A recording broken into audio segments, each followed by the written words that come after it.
भरत जी बीकानेर राजस्थान से। राधा वल्लभ श्री हरिवंश महाराज जी दंडवत प्रणाम। मुझे कभी कभी बहुत क्रोध आता है, उसको नियंत्रण कैसे करें? जब क्रोध आता है तो कड़ुआ बोलने का मन होता है, किसी के लिए गाली बोलना, कड़ुआ बोलने का मन होता है और हिंसात्मक वृत्ति जागृत होती है, भगवत स्मृति का लोप होने लगता है। क्रोध तभी हावी होगा जब हम भगवत विस्मरण कर देंगे। यदि हम क्रोध के ऊपर गुस्सा करके तो भगवत याद को भुलाएगा, क्योंकि क्रोध का प्रधान आक्रमण स्मृति पे होता है। कामा संजायते क्रोधा, क्रोधा स्मृति विभ्रमा, स्मृति भ्रंशात बुद्धिनाशो, बुद्धिनाशात प्रणश्यति। यदि सदैव स्मृति बनी रहे, जैसे स्मृति दो प्रकार की है। पहली स्मृति है भगवान नाम रूप लीला की और दूसरी स्मृति है सर्वत्र भगवान है। ये दो प्रकार की स्मृति, दोनों में से किसी एक में होंगे तो आप क्रोध पर विजय प्राप्त कर लेंगे।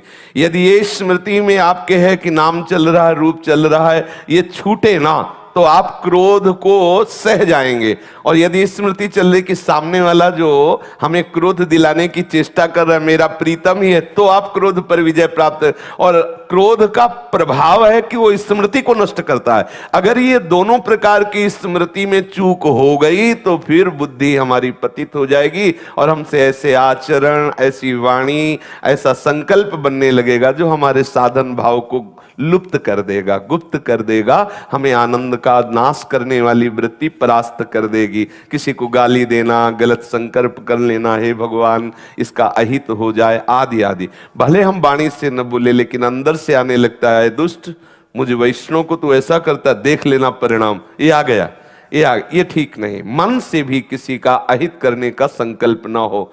वैष्णवता का सच्चा स्वरूप यही है, करत जे अनसहन निंदक तिनहु पे अनुग्रह क्रियो। जो हमारी निंदा करें, हमारे प्रति अवहेलना, अपमान आदि वृत्ति, हम उनका मंगल मनावें। भगवान इनको सद्बुद्धि दे या स्वयं भगवान है इस आनंद में मगन हो जाए। प्रभु मेरे परीक्षा ले रहे, हे नाथ आप ही हो। उमा जे राम चरण रत विगत काम मद को, निज प्रभु में देखें जगत, तो कैसन करें विरोध। हम विरोध तभी करते हैं जब दो प्रकार की स्मृति में से कोई स्मृति नहीं होती। या आराध्य देव के नाम रूप लीला का चिंतन छोड़ दें या सर्वत्र प्रभु है इस वृत्ति को छोड़ दें, तो क्रोध हावी हो जाएगा, हमें परास्त कर लेगा। समझ पाए?